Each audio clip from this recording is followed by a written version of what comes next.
Hey, everybody. My name is Simon Cowart. I'm a new business director at Sideqik, which is an influencer marketing and intelligence platform based in Atlanta. I've been there about 2 years, but prior to that, I was with NetBase, a social intelligence company, and the Coca-Cola company for a few years as well, as a global social media strategist. And today I want to talk to you a little bit about influencers and their relationship to the affiliate space and how that's grown over the last few years. And I want to start off with a little bit of history. I actually learned first about this guy when I was in college. I was studying political science, and Paul Lazarsfeld is one of the fathers of modern communication theory. And in 1955, he was doing a study on the relationship between how people process information and kind of process their world and how they make decisions about what to do in the voting booth.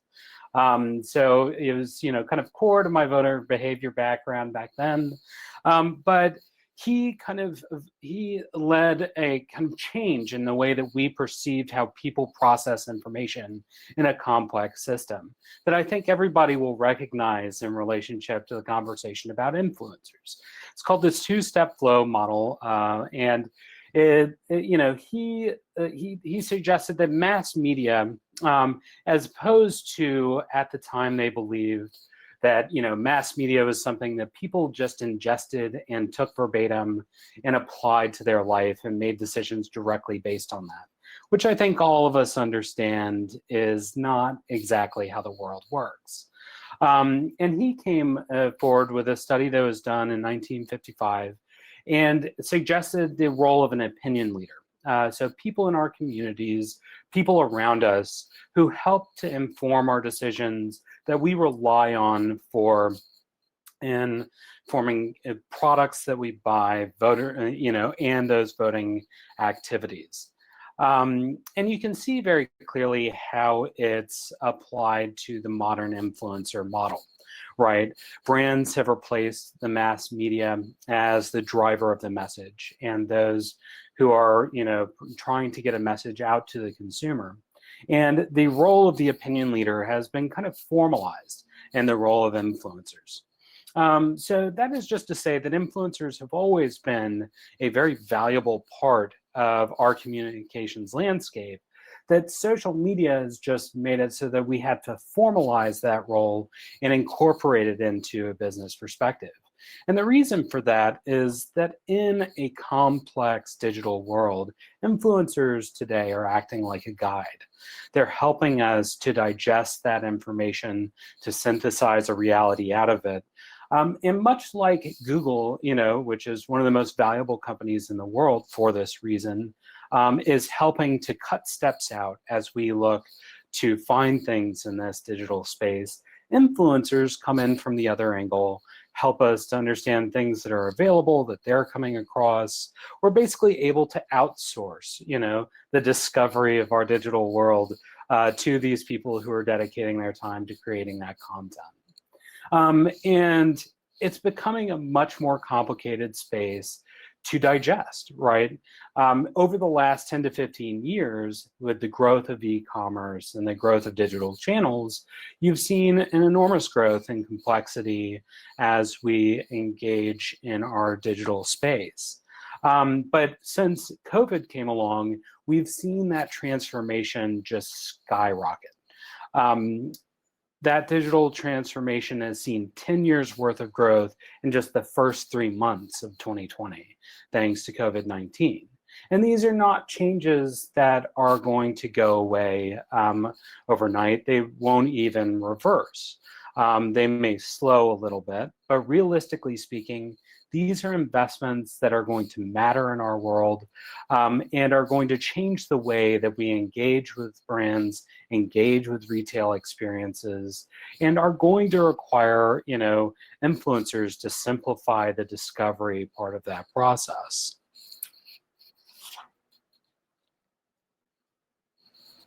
And because of that, we've seen the influencer marketing industry has grown tremendously. It's more than doubled since 2019, when it was about a $6.5 billion business, to an expected nearly $14 billion industry in 2021. And we expect that growth to continue and to continue to accelerate.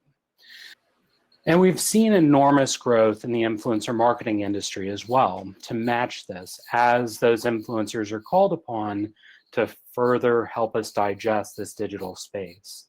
In 2019, the influencer marketing industry was a $6.5 billion business. In 2021, it is expected to be a nearly $14 billion industry. And with that investment comes increased accountability.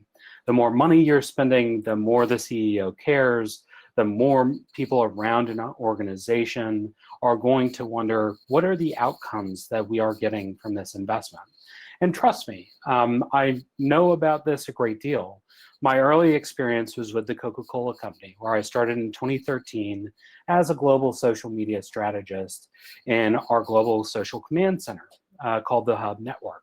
And our job was to connect all of Coca-Cola's 200 plus markets in the digital space and make sure we were sharing communications and marketing best practices, KPIs, and driving through to a better business. And what we learned in that time was that the expectations around measurement and what the outcomes of these technology investments would be was escalating dramatically year over year. In the first years, we were, playing around, experimenting. We could show up in a room with a fancy deck and a few metrics, and kind of that would be that. And over the course of a few years of investment, we started to develop KPIs and really tying social media investment into our media mix model. So that's enormous growth and maturity over just a 4 to 5 year investment in that technology. And this happens across every new major technology. You start in an exploratory space where people are essentially playing with the new technology, learning to understand what it can do for the business. You move on to experimental, understanding that it has value, but not knowing exactly where to capitalize on that value, where you're finding kind of the tactics that make sense for your business, applying those, learning, and repeat. Once you've gotten to a place where you've proven the value and you're showing how to do that, you then grow that investment, right? And we've just come from a long period of growth over the last 2 to 3 years in the influencer space, an enormous investment. And I can tell you, as somebody on the sales side of that business, it has grown incredibly complex and competitive in that space. And as we approach the kind of maturation phase where this industry really kind of grows up, we're seeing an increased focus on the metrics and KPIs that show success, including connecting the top of the funnel where influencers traditionally played around awareness, engagement, impressions type metrics, to the bottom end of the funnel, where we're looking to show the translation into clicks, into sales, into conversions. Because any business that is going to be successful will need to eventually prove that connection between the top and the bottom of the funnel. And that's where our partnership with Partnerize comes in. Partnerize and Sideqik integrated over 2 years ago in order to start connecting the bottom of the funnel to the top of the funnel data that we were providing. A number of our brand partners use Partnerize in order to bring in that sales conversion and business data to meet the top end of the funnel for engagement and awareness metrics so that they can understand the full spread of impact on their business, from driving more awareness and eyeballs around the business to driving clicks, conversions, and sales, which is critical in the influencer space today, and we believe into the future. So a few key takeaways here: that increased investment in influencer is driving a maturity in the way that we measure our influencer relationships and their success. In particular, we are seeing that business returns are critical, a critical addition to engagement and awareness metrics. And it is the new norm that that is expected, especially in the retail and direct-to-consumer space. And affiliate and performance-based models are essential to providing measurement on both sides of the funnel. If we do not have that bottom end of the funnel, we cannot connect it to hard measured results, which is what business today needs. So with that, I thank you and have a great day.